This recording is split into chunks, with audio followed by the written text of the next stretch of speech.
Hello dear students, welcome back to my channel physics SPC. Electromagnetic induction का एक question. An insulated copper wire of 100 turns in wrapped around a wooden cylinder core of cross sectional area इतना। साथ साथ data लिखते भी जाते हैं। Number of ton 100 दे रखे हैं और एरिया ऑफ क्रॉस सेक्शन दे रखा है 24 सेंटीमीटर स्क्वायर है। तो 1 सेंटीमीटर में 10⁻⁻² मीटर स्क्वायर करेंगे तो 10⁻⁻⁴ metre square. The two ends of wire are connected in resistor. The total resistance of the circuit is 12 ohm. ठीक है, total resistance of the circuit, ये रेजिस्टेंस है 12 ओम है।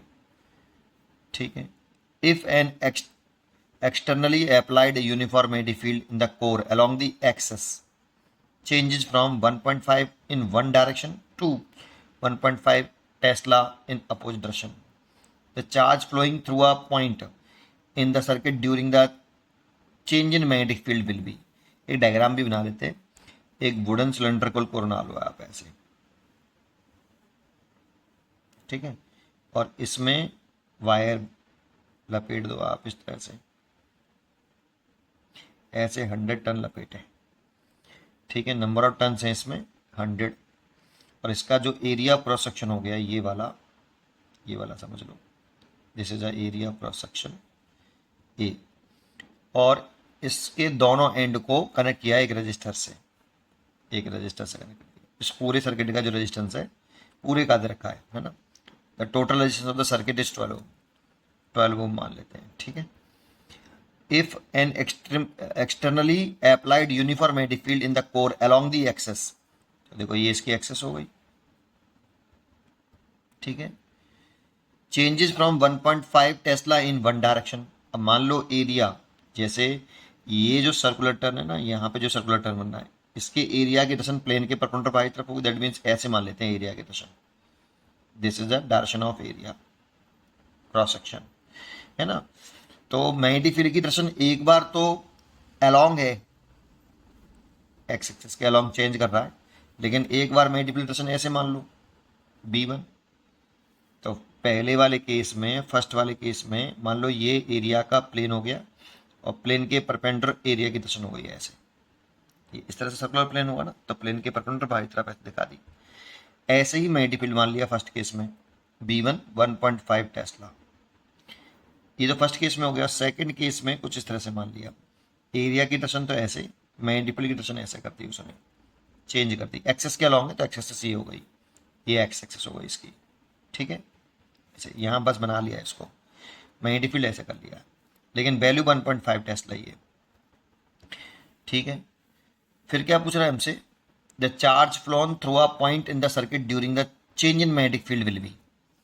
मैग्नेटिक फील्ड के change होने की वजह से कितना चार्ज फ्लो करेगा। जब मैग्नेटिक फील्ड में चेंज आएगा तो फ्लक्स में चेंज आएगा, फ्लक्स में चेंज आएगा तो इंड्यूज करंट डेवलप होगी, और इंड्यूज करंट डेवलप होती है due to flowing of charge, charge flow कर रहा होगा, तो उसी की वैल्यू पूछ रहा है हमसे, है ना।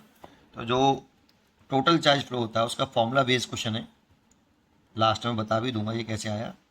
Total charge flow delta Q is equal to change in magnetic flux, number of turns लिख रहे हैं इसमें, नंबर ऑफ टर्न्स भी इसलिए एन भी लगा लो, change in magnetic flux upon resistance, ये फॉर्मूला होता है। तो एन चेंज इन फ्लक्स लिखे हैं तो final flux minus initial flux. अच्छा, मैं मैग्नीट्यूड ले रहा हूँ, इसमें माइनस साइन भी होता है यहाँ पे, लेकिन मैंने मैग्नीट्यूड ले लिया है, φ2 माइनस φ1 ओवर आर, यहाँ पर माइनस साइन भी होता है ऐसे। अब देखो इसके लिए थीटा 0 डिग्री मान लो, इनिशियल फ्लक्स हो गया φ1 बराबर कितना, B1 और एरिया वेक्टर इंटरसेक्शन में बीच में एंगल लेते हैं, B1A1 cos 0, तो ये हो गया B1A1 BA, क्योंकि B का मैग्नीट्यूड तो सेम है, एंगल बदल रहा है तो B लिख देता हूँ इसे। ठीक है, BA हो गया, और यहाँ पे देखें तो φ2 बराबर लिखें तो BA cos 180 डिग्री हो गया, अपोजिट डायरेक्शन में, तो माइनस का BA हो गया। यहाँ पे वैल्यू पुट कर देता हूँ माइनस n, φ2 की वैल्यू हो गई माइनस का BA और φ1 की वैल्यू हो गई BA ओवर आर। माइनस के 2BA और प्लस माइनस का प्लस का हो जाएगा, लेकिन आप चाहो तो माइनस वैसे भी इग्नोर कर सकते हो मैग्नीट्यूड के तौर पर। ये तो पक्का है कि n इंटू 2BA हो जाएगा ओवर आर। ये टोटल चार्ज फ्लो आ गया बेटा आपका, ये निकाल लो अब यहाँ से, बस वैल्यू पुट करनी है। एन की वैल्यू तो रखी कितनी, 100 टन बोल रहा है, इंटू 2। बी की वैल्यू कितनी रखी है, बी है आपका 1.5 टेस्ला, है ना, चेक कर लो, हाँ सही है 1.5 टेस्ला। एरिया 24 इंटू 10⁻⁻⁴ और रजिस्टेंस 12, बार से कट गया 2 बार, है ना। और ये 3 हो गया, 3 और 2 6, 6 तो ये हो गया, और इससे ये काट लो 10⁻⁻², ठीक है। इसे ले लो 60 इंटू 10⁻⁻³ गुलाम, तो इसे लिख सकते हो 60 मिली गुलाम। ऐसे क्यों किया हमने मिली गुलाम में, क्योंकि उसने क्वेश्चन में मिली गुलाम में पूछा है, इसीलिए चेंज कर लिया मैंने उसे, तो यहाँ भर सकते हो आप 60। अच्छा, एक बात और, ये फॉर्मूला अगर आपको थोड़ा सा और आइडिया दे दूँ, ये टोटल चार्ज फ्लो कैसे निकाला। देखो, जो आपका इंड्यूस्ड ईएमएफ होता है एवरेज, एवरेज इंड्यूस्ड ईएमएफ होता है, नंबर ऑफ टन्स अगर माने तो माइनस का N delta phi over delta T. Instantaneous होता है माइनस का N D phi over D T. ये इंस्टेंटेनियस इंड्यूस्ड ईएमएफ, ये एवरेज इंड्यूस्ड ईएमएफ, ठीक है। यहाँ पर और आगे बढ़ाएं तो आई एवरेज अगर लिखें तो आई एवरेज इक्वल टू जो होता है induced EMF, average induced EMF, average over resistance.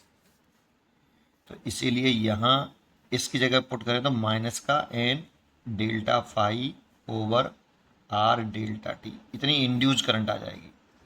But I average जो हमने पढ़ा है total charge flow, total charge flow over time interval, time interval या time taken, total time taken, ये होता है। तो ये होता है delta Q over delta T.